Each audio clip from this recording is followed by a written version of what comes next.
गांव में दो दोस्त रहते थे, पाब्लो और ब्रूनो। दोनों बहुत बड़े बड़े सपने देखते थे और उस गांव के सबसे अमीर आदमी बनना चाहते थे। उन्हें बस एक मौके की तलाश थी अमीर बनने के लिए, और एक दिन उन्हें वो मौका मिल भी गया। उस गांव को दो लोगों की जरूरत थी जो पास की नदी से पानी भरकर ला सके। ये काम पाब्लो और ब्रूनो को दिया गया। गांव वाले उन्हें एक बकेट पानी के लिए एक पेनी पे करते थे। ब्रूनो को लगता था कि मेरे अमीर बनने का सपना पूरा होने वाला है, लेकिन पाब्लो अभी भी थोड़ा कंफ्यूज था। वो उन हेवी बकेट्स को उठाने की वजह से पाब्लो के हाथ बहुत दर्द करने लगे थे। इसलिए पाब्लो पानी भरने के अलग अलग तरीके सोचने लगा और उसे एक बहुत ही अच्छा आइडिया आया। उसने ब्रूनो से कहा, मेरे पास एक आइडिया है, ये हर रोज बकेट उठाने से अच्छा है हम नदी से अपने गांव तक एक पाइपलाइन डाल दे, जिससे ये बकेट भरने की झंझट ही ना रहे। लेकिन ब्रूनो को इस आइडिया में कोई दिलचस्पी नहीं थी, क्योंकि उसे काम करने के तुरंत पैसे जो मिलने लगे थे। इसलिए उसने पाब्लो को इग्नोर किया और ज्यादा पैसे कमाने के लिए वो ज्यादा बकेट लाने लगा। लेकिन पाब्लो ने अपने प्लान पर धीरे धीरे काम करना शुरू कर दिया।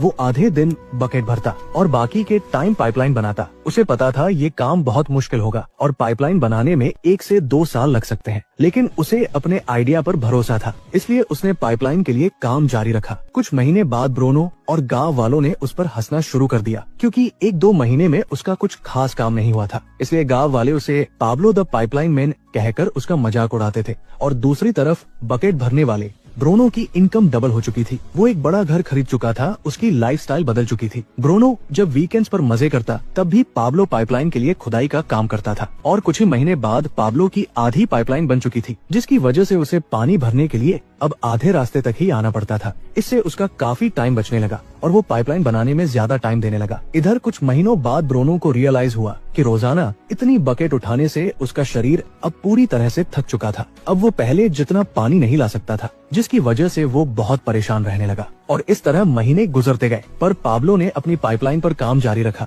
और देखते ही देखते कुछ ही साल में पाब्लो ने पाइपलाइन कंप्लीट कर ली। अब वो बकेट उठाने की जगह पाइपलाइन से गांव वालों को 24 घंटे 7 दिन फ्रेश पानी देता था, जिससे पाब्लो पहले से बहुत ज्यादा कमाने लगा था। अब सिचुएशन ऐसी हो गई थी कि अगर पाब्लो काम नहीं भी करता, यानी अगर वो सो रहा हो, पार्टी कर रहा हो या कहीं घूम फिर रहा हो, तब भी वो पैसे कमाता था। दूसरी तरफ पाब्लो की पाइपलाइन की वजह से ब्रूनो द बकेट मैन बेरोजगार हो चुका था, क्योंकि गांव वालों को जब चाहे तब और जितना चाहे उतना पानी पाब्लो की पाइपलाइन से मिल जाता था। अब दोस्तों जरा रुकिए और सोचिए कि क्या आप एक बकेट कैरियर हैं या एक पाइपलाइन बिल्डर? क्या आपको पैसे कमाने के लिए ब्रूनो द बकेट मैन की तरह हर दिन काम पर जाना पड़ता है, या पाब्लो द पाइपलाइन मैन की तरह कुछ टाइम के लिए बहुत मेहनत से काम करना पसंद करोगे, जिससे जब आप सो रहे हो तब भी आपको पैसे मिलते रहे?